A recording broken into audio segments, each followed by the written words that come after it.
Endocardium. And what kind of tissue is it? It's simple squamous. What's its job? And it's continuous with the lining of the blood vessels, so we never know when we're anywhere. Okay? Technically, we don't know whether we're in an artery, a capillary, the heart, whatever. Okay, so next layer out. I've eaten my way through the endocardium. Who's next? And who's he made of? Cardiac muscle. Cardiac muscle, and we talked about what happens if the left side of the heart fails versus the right side of the heart, and we can all figure that one out. Okay, then we went out to the outer layer. The outer layer of the heart itself is going to be the epicardium, and then we have the pericardial sac, and the two of them together make up what? The pericardium. So we've got a visceral and a parietal, and we know that they're also called the epicardium and the pericardial sac. Okay, so while we're still in the layers of the heart, or the structures of the heart,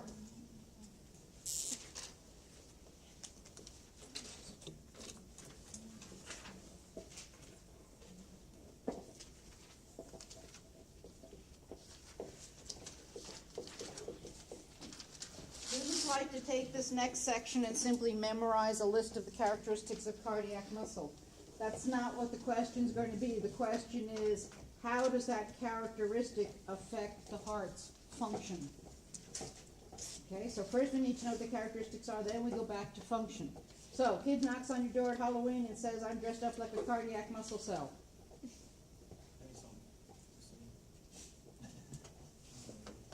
What's he going to look like?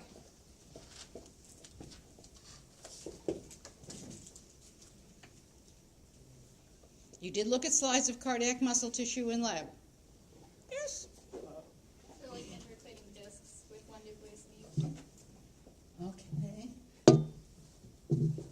Let's put that. The very fact that we can run with only one nucleus per cell tells us that the cells are not going to be very large. They're not like skeletal muscle where they're actually macroscopic in size.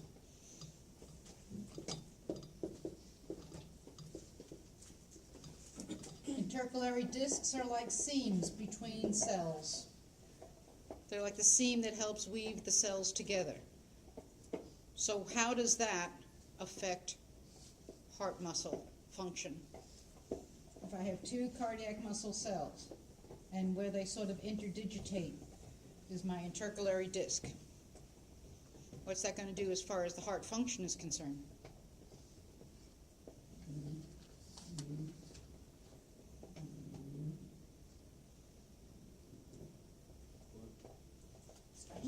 What's the function of intercalary discs?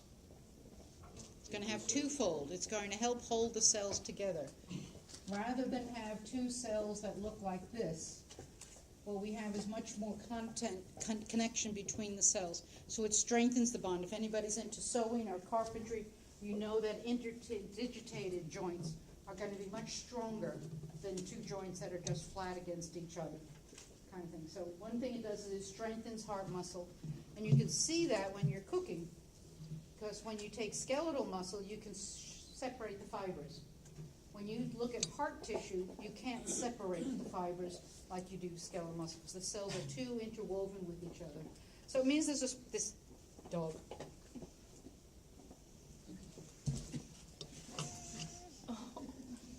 Just over there a little bit. Okay. So intercalary disc tells us that there's a stronger bond between cells, which is good since this is not a muscle that we want to wear out. But the other thing that intercalary discs do is they increase the contact in terms of increasing surface for exchange. We can move things easily from one cell to another. We have more surface area for increasing the communication between cells.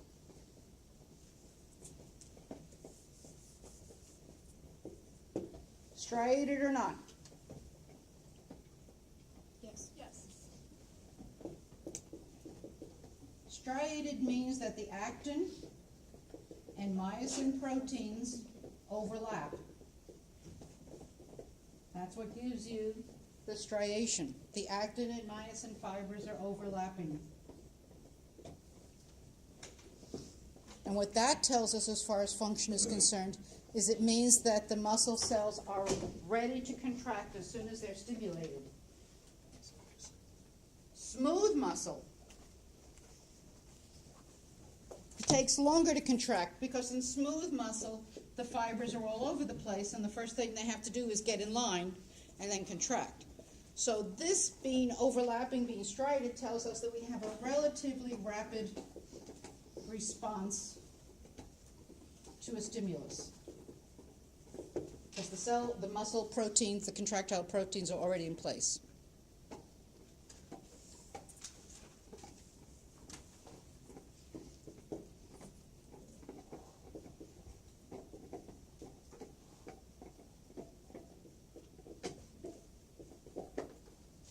Skeletal muscle.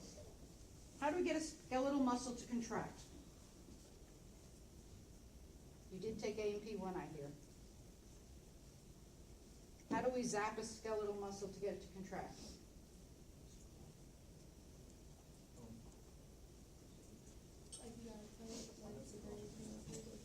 How about just nerves stimulated and it contracts? But if you remember, so a motor message, a motor neuron has to stimulate, neuromuscular junction. But cardiac muscle also responds to things like ion imbalances, like sodium and calcium and pH. Rapid changes in ion concentrations can also get muscles to contract, can get cardiac muscle to contract. Hormones, like thyroxine, like epinephrine, can get cardiac muscle to contract. Yes, dear? What's that word after stim by? What's that? By multiple stimuli. Did you say there has to be an increase in No. sodium and, No, just a change. okay. Because we're not going into the pharmacology of it yet. But any kind of a rapid change can affect cardiac muscle. And rapid one- change in, I'm sorry, rapid change in ions, you said? In various ions like sodium, calcium, and hydrogen. We can also get cardiac muscle to respond to simply stretching it. If you stretch a skeletal muscle, the only thing it's going to do is get you benched for the game. But if you stretch a cardiac muscle, it responds to the stretch by contracting more vigorously. The more you stretch, the more the muscle contracts. This saves your life, by the way. When you run up the stairs and you bring more venous return back to your heart, you don't want the heart to sit there saying, I'm sorry, you'll have to wait your turn. You want the heart to say, whoa, more blood, boom, and push it back out. And as you want the heart to respond to asking it to do more work, to do more work. But the point being that cardiac muscle is much more diverse, much more sensitive to its environment than skeletal muscle. The only way to get skeletal muscle to contract is to hit it with a 2x4. Whereas in cardiac muscle, it listens to the whole ambiance of the body. So it's much more sensitive to various needs of the body. The other thing is, remember, in skeletal muscle, if I had different fibers, each muscle cell had to be stimulated by its own invitation to contract. That's what skeletal muscle looks like. Remember motor units. Whereas in cardiac muscle, all I have to do is stimulate one, he passes the message to the next, he passes the message to the next. This is important because what's going to happen is that we'll get a wave of contraction. We'll get an emptying effect, which is exactly what you want. You don't want your heart muscle to go kind of thing. You want your heart muscle to contract, contract, contract in a wave-like or emptying fashion.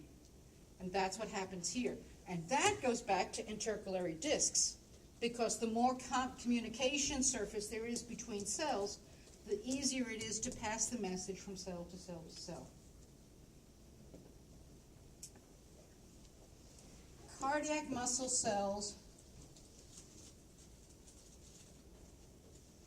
Could you, for number 5, so what would you call it? Just, cardiac muscle cells have the ability to pass the message from cell to cell to cell. We'll come back to that one in a second. Cardiac muscle cells are interesting in that they are autorhythmic, for all of you spellers in the room. Cardiac muscle cells are autorhythmic, which means that if I take a cardiac muscle cell out, keep it alive in a nice saline bath, it will beat all by itself. It has its own intrinsic, not intrinsic, it has its own rhythm internally. But what's interesting, so if I have a petri dish and I have cardiac muscle cells in various places, they'll all just beat by themselves. And it's a great experiment you can do where you take some myosin, you stain it with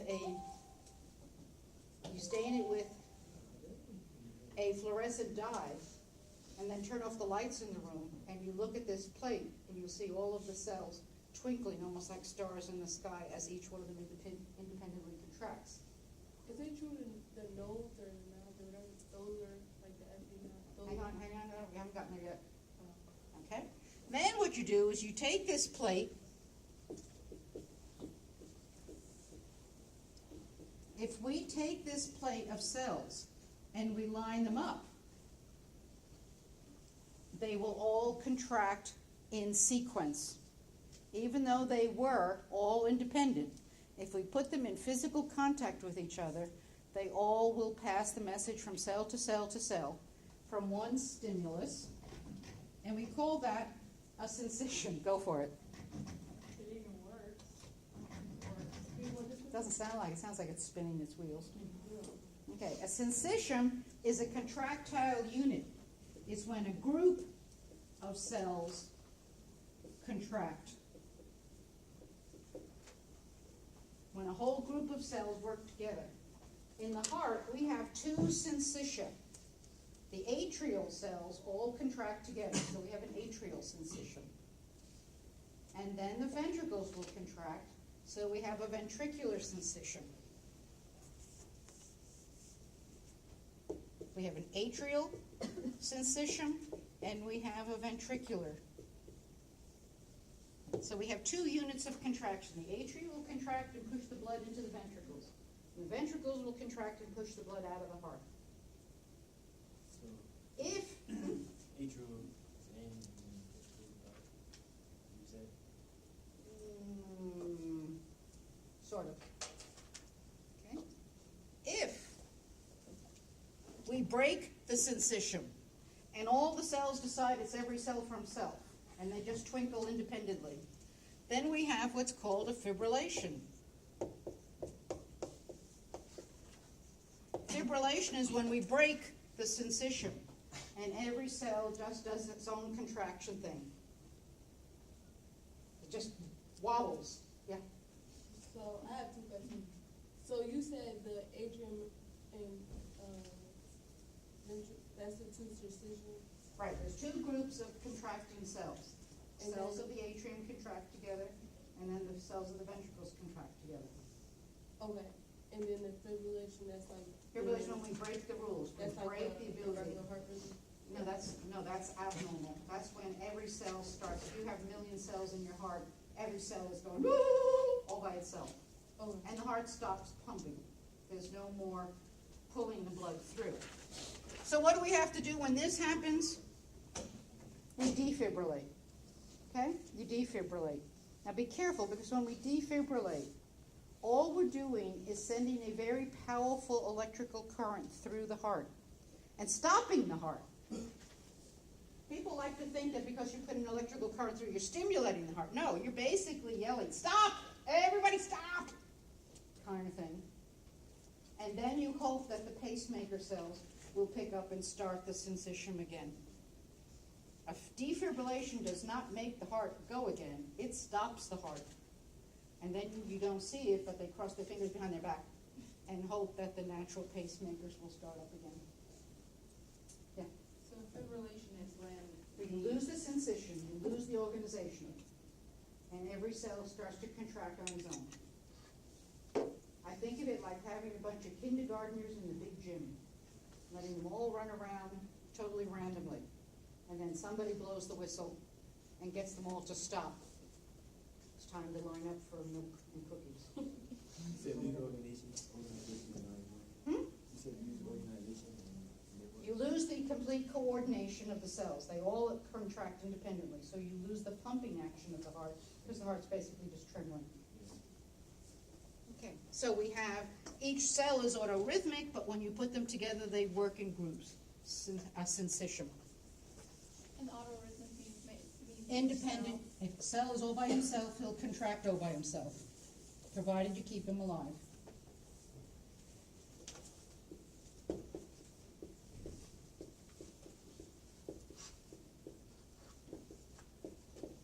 Oh, I know we all remember this from AMP1. Cardiac muscle cells have very small sarcoplasmic reticulum.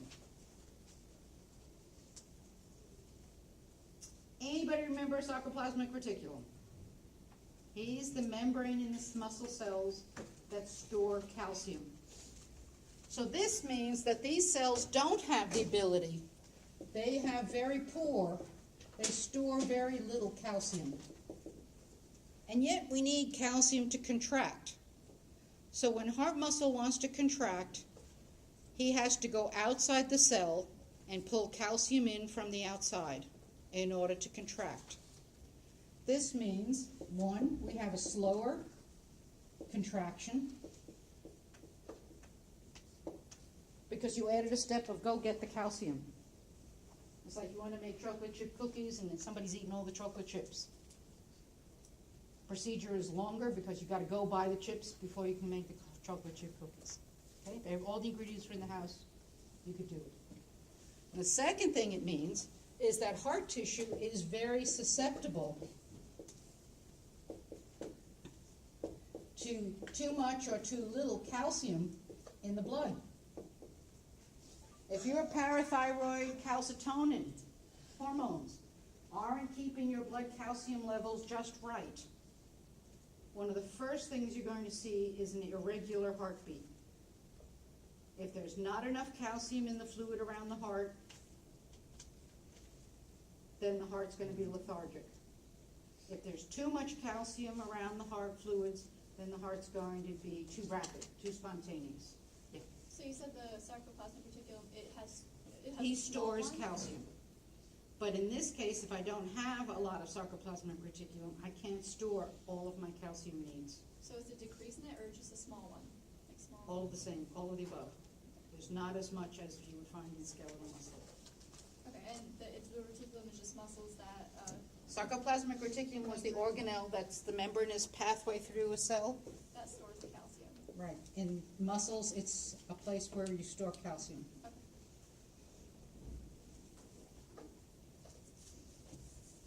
Another one that I'm sure we all remember.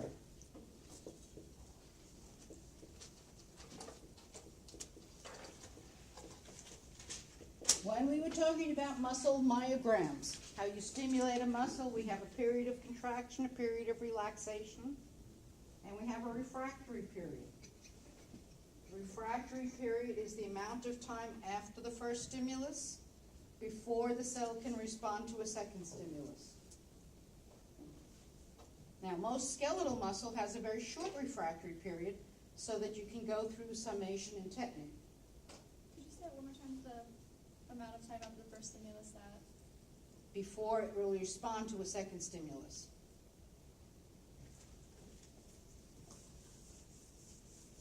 But did you guys do an AMP1? Okay. If I have a muscle cell, I stimulate it, it contracts. Here's his refractory period. If this is his refractory period, I can stimulate it all I want, nothing's going to happen because he has a long refractory period. If he has a short refractory period, and I stimulate it, this is his refractory period is only till here.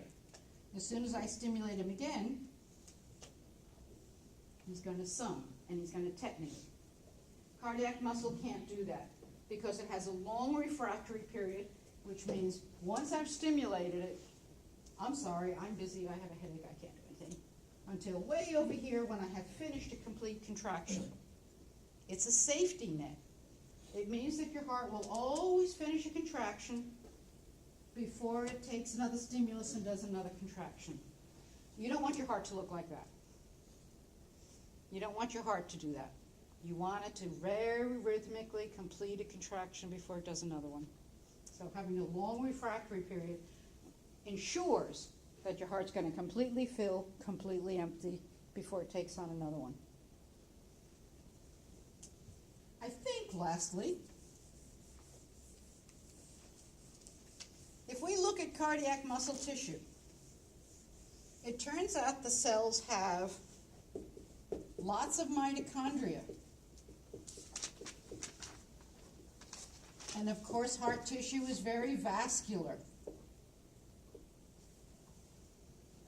When I see tissue with those combination of characteristics, it means he's dependent on aerobic. We are going to put our cell phones away. Oh, goody, unless you're recording. Okay. This means that the cell depends on aerobic respiration.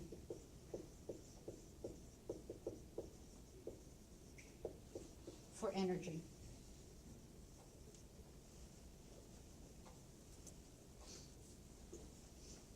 Remember, this is the powerhouse. This is where you make energy. Vascular is bringing you constantly fresh oxygen. So when I see the combination of these two characteristics, it tells me that this muscle must have oxygen all the time in order to make energy. Now, remember skeletal muscle. In skeletal muscle, you can run anaerobically for about 30 seconds. It's going to buy you some time until you start to bring in enough oxygen. This is the bad side of cardiac muscle. He does not give you a grace period. Cardiac muscle always has to have oxygen present. He doesn't run anaerobically. If you don't give cardiac muscle oxygen, he dies. We sort of all know that kind of thing. But unlike skeletal muscle that has an aerobic, a sort of a forgiveness period, cardiac muscle tissue has no forgiveness. Not enough oxygen, blocked blood vessel, etc., you die. That part of the heart dies. So that's the not nice part about cardiac muscle. Yeah. The anaerobic portion of skeletal muscle that kind of buys You the lungs and the heart. you can run for about until your lungs start catching up with it. So yeah, you have about 30 seconds or so of anaerobic ability in skeletal muscle. Yeah. So if a portion of the heart is blocked for some reason, for whatever reason. That tissue dies. Okay. And it will get replaced. Depending on how much is involved, sometimes the other muscle cells around it will take over, but many times you just get scar tissue instead. Does that You just get mean fibrous. it has a lot of mitochondria or just an increase of? He has lots more than, quote, normal cells. Okay, so those are the characteristics of cardiac muscle. Because remember, in muscle we have three types. We have skeletal muscle, we have cardiac muscle, and we have smooth muscle. This is why cardiac muscle has its own little category, because he has a unique combination of characteristics that make him perfect for the job, except for that little oxygen thing. Makes him perfect for the job otherwise. Okay, then, let's go back to this autorhythmic or intrinsic rhythmic heart. If I take a heart out of a person, keep it alive, sort of Frankenstein, you keep him in a tub of saline solution, he's alive, he's going to continue to beat all by himself. The whole heart beats all by itself, doesn't need any wires. No editorial comments. Beats all by itself because the heart itself has an intrinsic contraction. Only problem with that, so it would be sort of nice to be able to carry your heart around. The only problem with it is that the heart by itself will beat about 100 beats per minute. Okay? All the time. Two problems with that. What's a normal heart rate?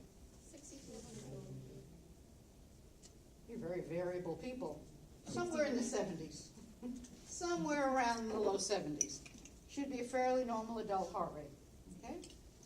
So first off, your heart all by itself is beating too much. It's working too hard. That's a no-no, kind of thing. He's working too hard.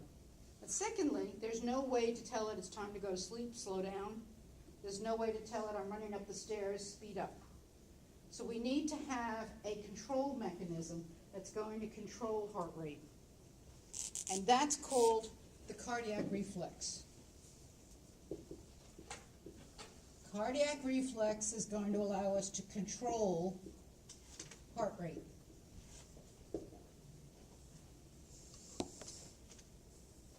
AMP1, what part of the brain controls heart rate?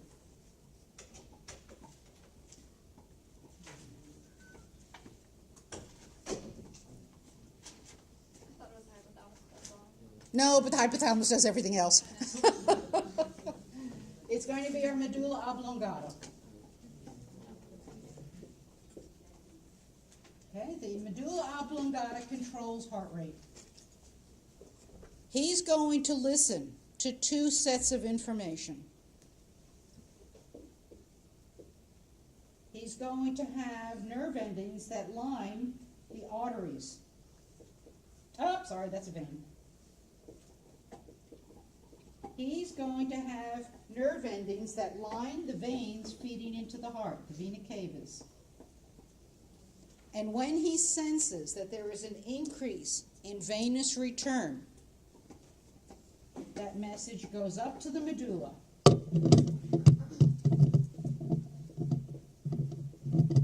there's an increase in pressure in the veins bringing blood back to the heart,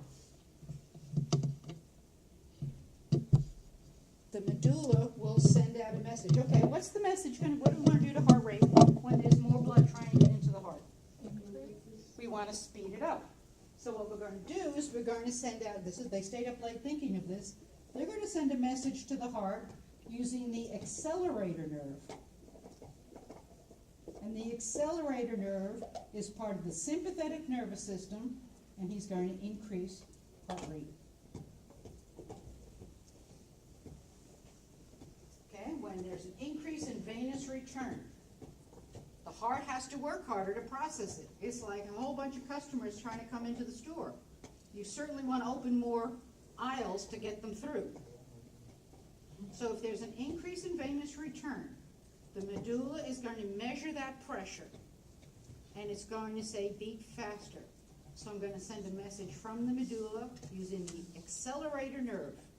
What else would you call it? The accelerator nerve goes back to the heart and tells the heart to increase heart rate. The accelerator nerve is part of your sympathetic nervous system. And it's really fascinating when something works.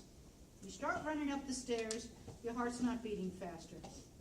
It's not until all the muscles in your body start pushing the blood back to your heart that your heart realizes, whoa, I got more work to do, and then your heart starts to beat faster.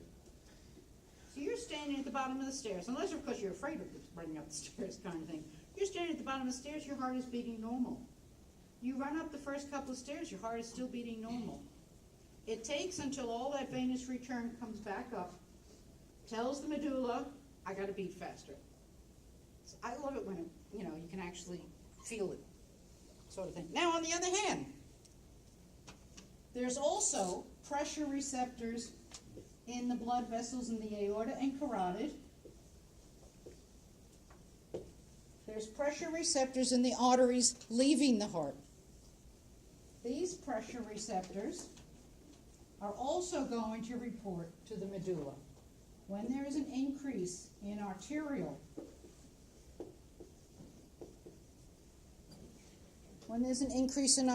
blood, yeah? Sorry, you said pressure receptors in what? In your arteries leaving the heart, the aorta, the carotids.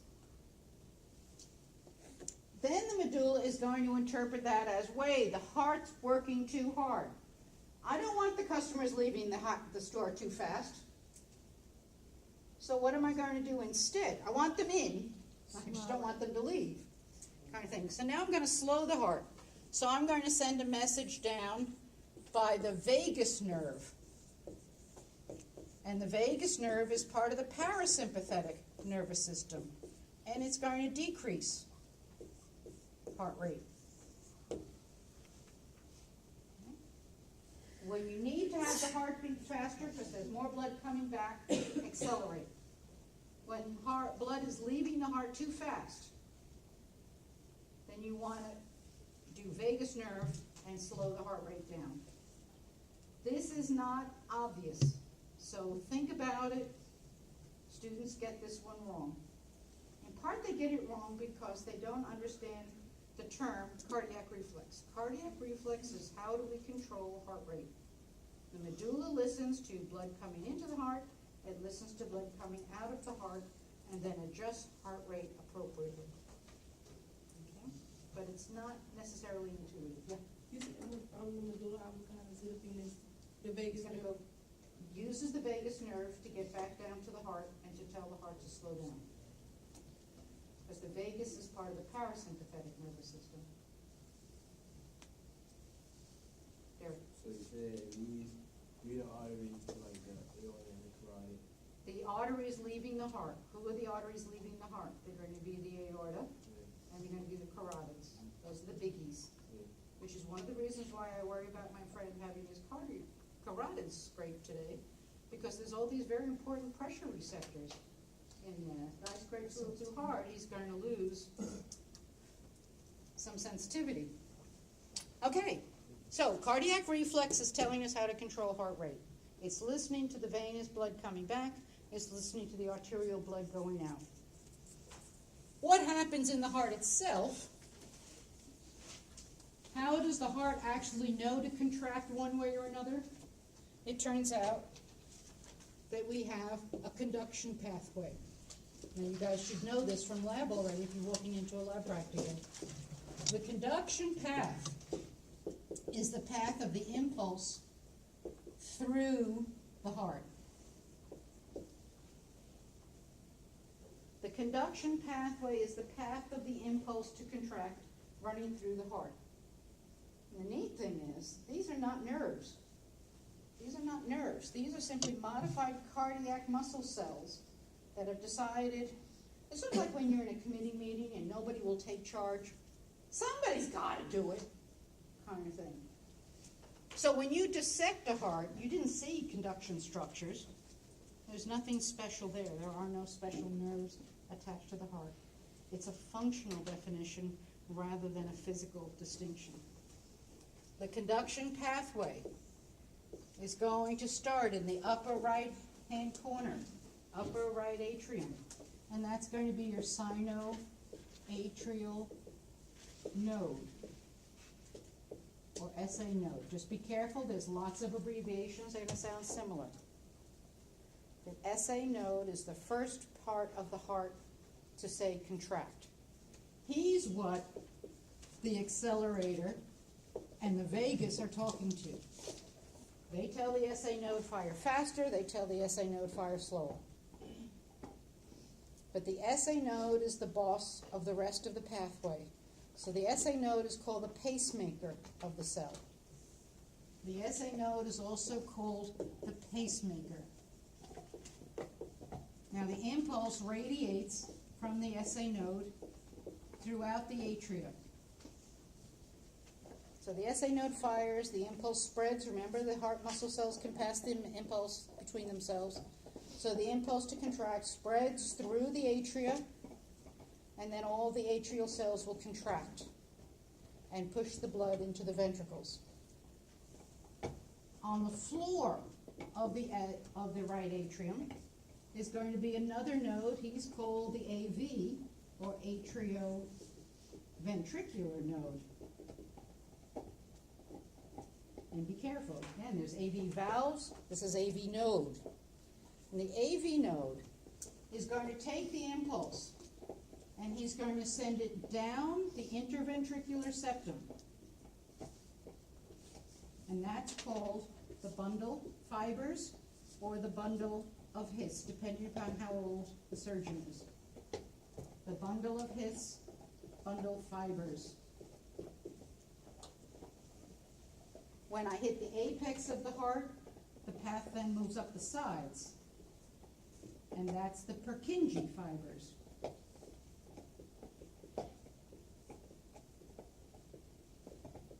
After the impulse has been spread throughout the ventricles, and the ventricles contract. So if we're looking at the conduction pathway, there's really only 4 parts to it. SA node fires, atria contract. AV node fires. The bundle fibers fire, the Purkinje fibers fire, and then the ventricles contract. The conduction pathway is made up of 4 parts. SA node, which causes the atria to contract.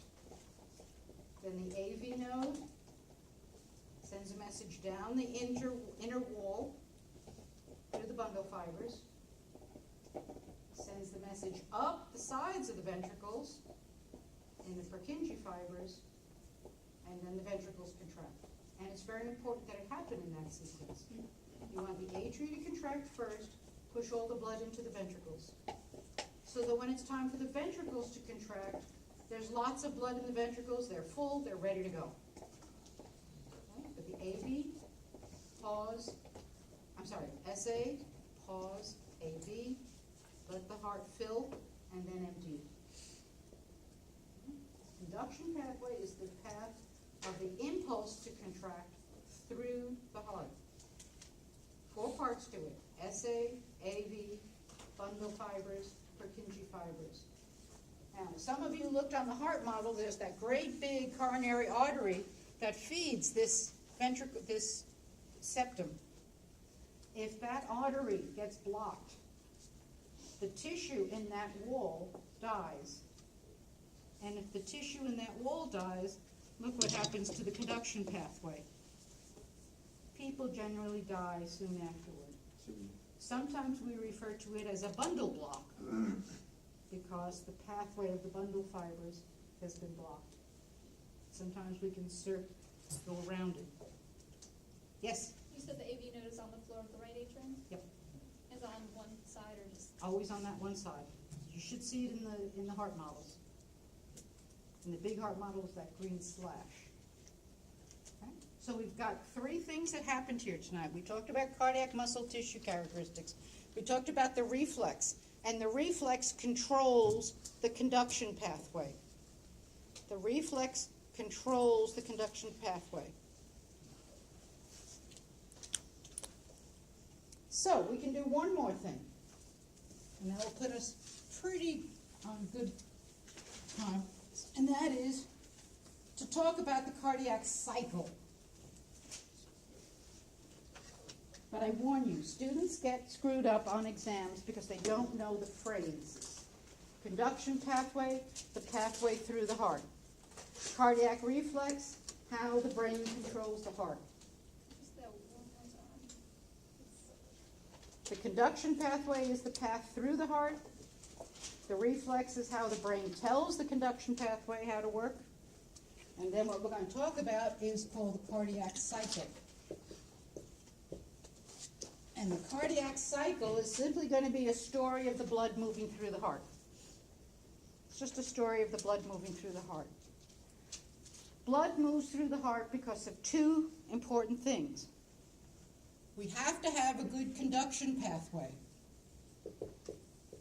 We have to have a conduction pathway where the atria contract before the ventricles.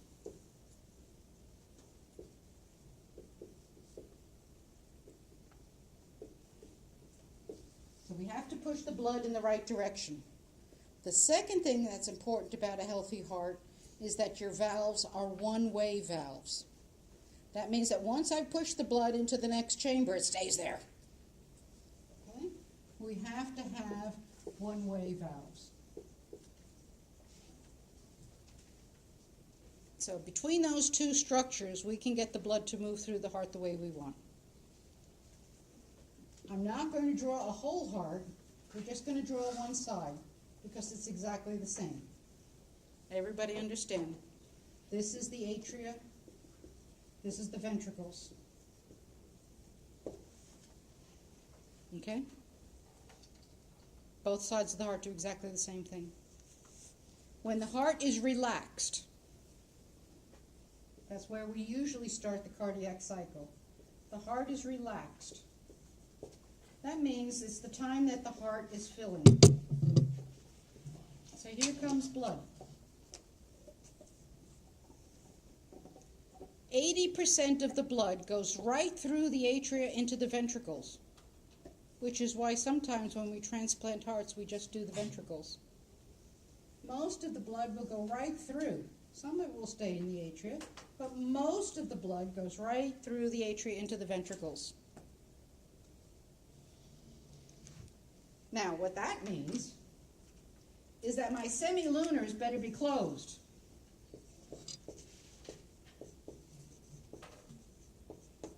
And my AVs are open.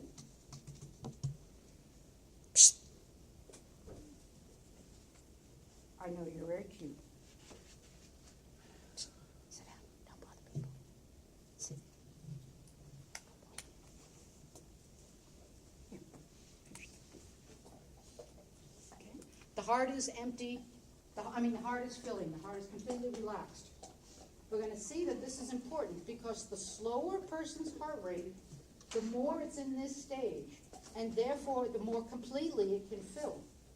A person with a very rapid heart rate isn't going to give the heart enough time to fill, and therefore its pumping is very inefficient.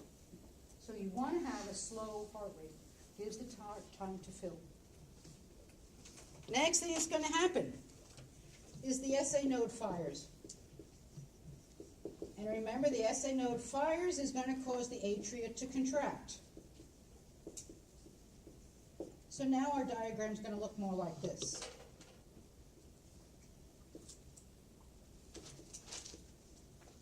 My ventricles are still relaxed.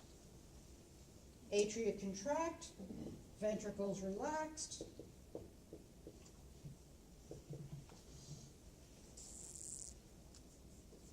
And the purpose for this stage is simply that any blood that was here gets to finish filling. We complete filling the ventricles. Atria contract because the SA node told it to. The ventricles are still relaxed. So all the blood that was still in the atria goes into the ventricles. Valve-wise, AVs are still open, but the semilunars are still closed.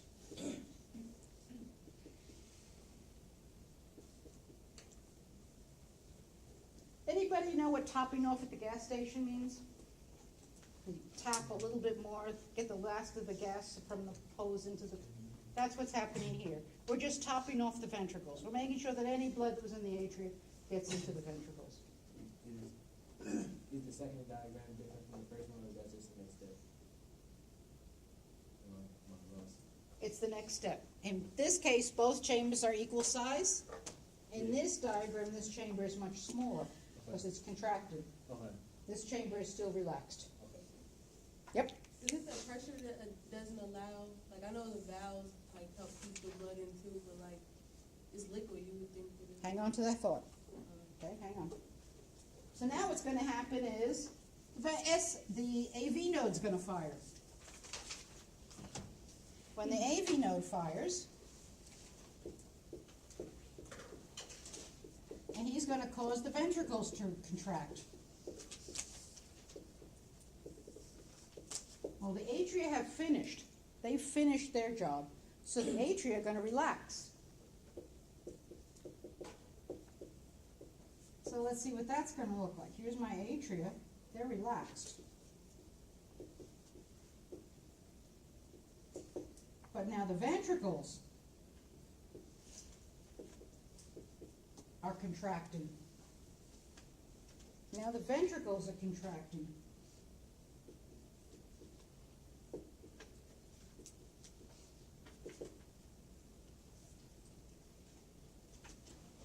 I'm pushing the blood out of the heart. So the semilunar's open.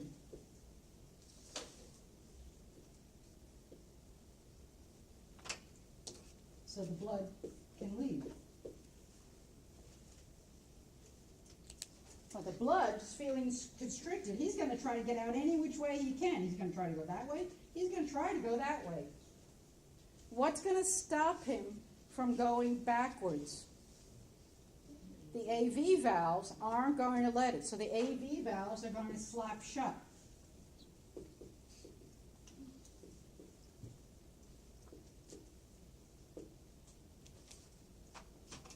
But the important thing to realize here is that until the blood feels it's being squeezed, he's not in a hurry to get out.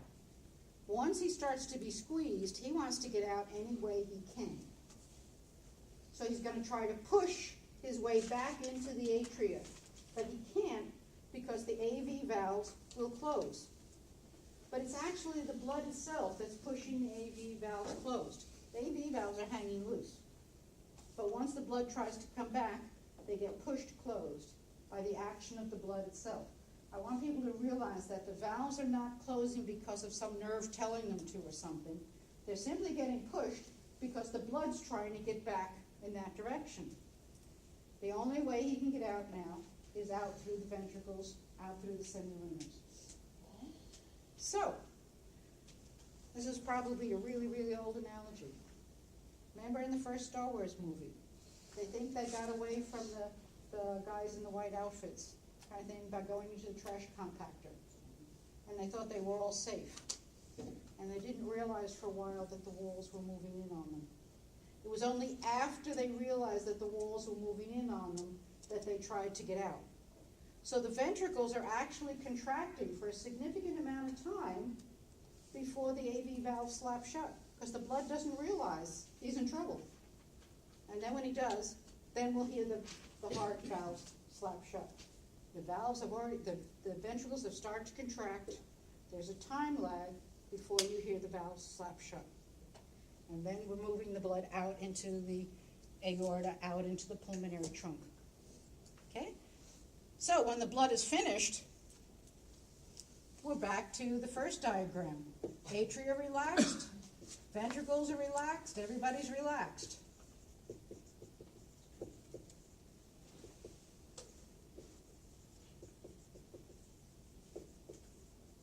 And the blood's out here. The blood's out here in either the aorta or the pulmonary trunk. The blood's out here now.